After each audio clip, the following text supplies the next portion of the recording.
सर्दियों की सुबह रणविजय राजसमंद पहुंचा।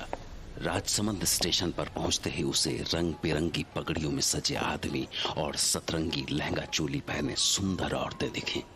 तो उसके सामने राजस्थानी राजा महाराजाओं और उनकी सुंदर रानियों की तस्वीरें खिंच गईं।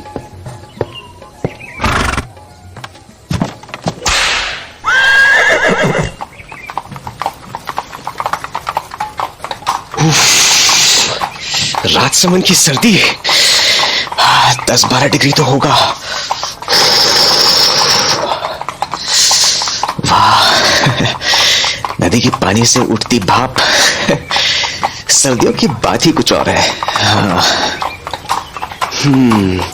यहाँ पर जरूर ही डैनी डिकोस्टा के महल के बारे में पता चल ही जाएगा। हिंदुस्तान में सबसे ज्यादा अंधविश्वास इसी इलाके में थे। खून पी जाने वाले प्रेत, रात को भेड़िया बन जाने वाले इंसान और न जाने क्या क्या। उसे लगा कि सफर मजेदार होने वाला है।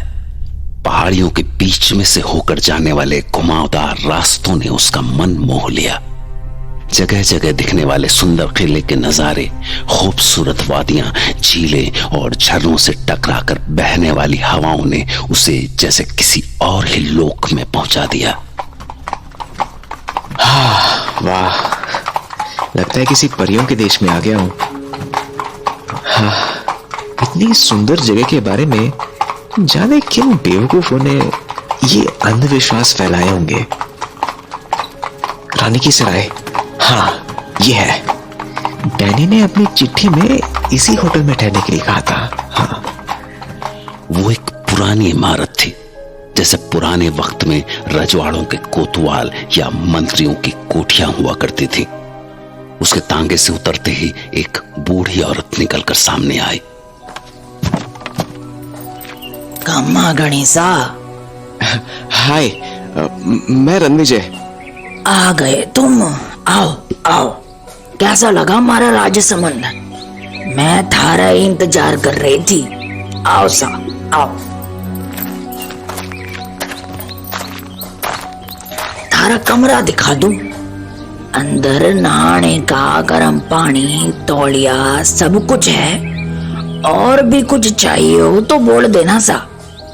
हाँ, थारे वास्ते ये चिट्ठी मिली थी मारे को। बुढ़िया ने रणविजय को एक लिफाफा थमाया। रणविजय ने कमरे में पहुंचकर खुद को बिस्तर पर फेंक दिया और फिर वो चिट्ठी खोली। थकान से जान निकल गई।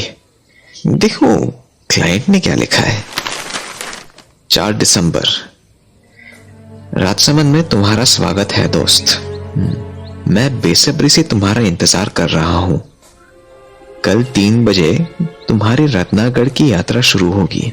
रानी की सराय से निकलकर काली घाटी पहुंचना।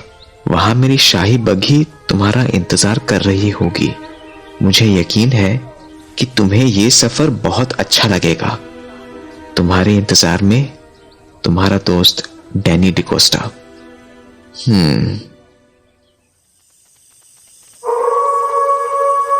रात रणविजय को बहुत अच्छी नींद आई।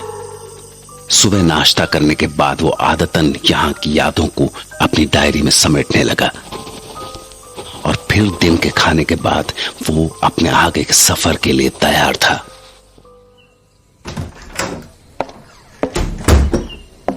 हाँ आंटी जी, तो कितना पैसा हुआ आपका? माए को चिट्ठी के साथ ही कमरे का किराया और थारे आने जाने के वास्ते घोड़ा गाड़ी का भाड़ा मिल चुका है सा। घोड़ा गाड़ी वाला बस आता ही होगा। पर जे बताओ कि आपने जाना कट्टे को है? मैं रत्नागढ़ जा रहा हूं। रत्नागढ़ का नाम सुनते ही वो बुढ़िया अचानक पीली पड़ गई। उसके पैर कांपने लगे। क्या हुआ? आप पर उसकी तो जैसे जीभ ही अकड़ गई थी। तभी घोड़ा गाड़ी पहुंच गई।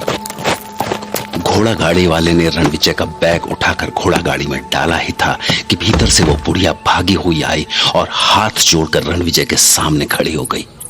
अरे भगवान के वास्ते वहां जाओ कुनिसा। अभी जवानी भी कोनी आई थारी ठीक से। दुनिया को नहीं देखी तुमने, क्यों इस उम्र में जान देने पे तुले हो? पर हुआ क्या? ये क्या बोल रही हैं आप? ऐसा क्या है रत्नाकर?